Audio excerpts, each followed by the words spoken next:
Hi കൂട്ടുകാരെ, നമസ്കാരം. കല്യാണരാമനില് പോഞ്ഞിക്കര എന്ന് പറയുന്നൊരു വ്യക്തിയുണ്ട്. സ്ട്രെസ് ഉണ്ടാകുന്ന സന്ദർഭങ്ങളിൽ പുള്ളി പറയും, നന്നായിട്ടൊരു സവോള എടുത്തിട്ട് കച്ചകച്ചാന്നരിയുക, ഇനി അതും അല്ലെങ്കിൽ ഒരു കുറച്ച് കടുകങ്ങ് വറക്കുക. അദ്ദേഹത്തെ പോലെ നമ്മുടെ ജീവിതത്തിൽ സ്ട്രെസ് ഉണ്ടാകാത്ത അവസരങ്ങളില്ല. എല്ലാ മനുഷ്യരും കടന്നു പോകുന്ന ഒരു കാര്യമാണത്. എന്റെ ജീവിതത്തിൽ അതുണ്ടാകുമ്പോൾ ഞാൻ ചെയ്യുന്ന 3 കാര്യങ്ങളുണ്ട്.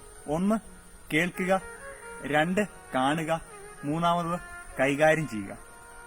കേൾക്കുന്നത്, നല്ല ഗാനങ്ങൾ ഹെഡ്ഫോണൊക്കെ വെച്ച് കേൾക്കുക. അത് നമ്മുടെ മനസ്സിന് ഒരു വല്ലാത്ത റിലീഫ് നൽകും. 2 നമ്മൾ കാണുക. വെറും കാഴ്ചയല്ല ഞാൻ പറഞ്ഞത്, നമ്മുടെ ഉൾക്കണ്ണുകൊണ്ട് കാണുക. ഇതിലും ശക്തമായ പ്രതിസന്ധികളുള്ള ചില അവസരങ്ങൾ നിന്റെ ജീവിതത്തിൽ വന്നിട്ടുണ്ട്. നമ്മൾ ഈ സാഹചര്യത്തിൽ അത് മറന്നുപോയതാ. ഒന്ന് പുറകോട്ട് ചിന്തിച്ചു നോക്കി.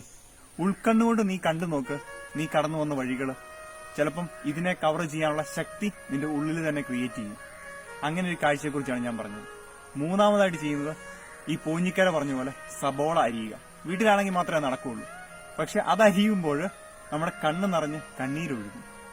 അത് നമ്മുടെ മനസ്സിനും ഒപ്പം കണ്ണും തെളിയാനായിട്ട് ഇടവരും. ഇനി അത് നടക്കുകയില്ല എന്നുണ്ടെങ്കിൽ അതെന്റെ കാര്യം മാത്രമാണ്. നിങ്ങൾക്ക് വേണമെങ്കിൽ ഇഷ്ടമുള്ള ആക്ടിവിറ്റീസിൽ ഇൻവോൾവ് ആവാം. ഗെയിമിംഗ് ആകാം, ഗാർഡനിങ് ആകാം. ഇനി അതും അല്ലെങ്കിൽ വെറുതെ ഇരുന്നു കൊണ്ട് നന്നായിട്ട് ബ്രീത്ത് ചെയ്യുക, ബ്രീത്ത് ഔട്ട് ചെയ്യുക.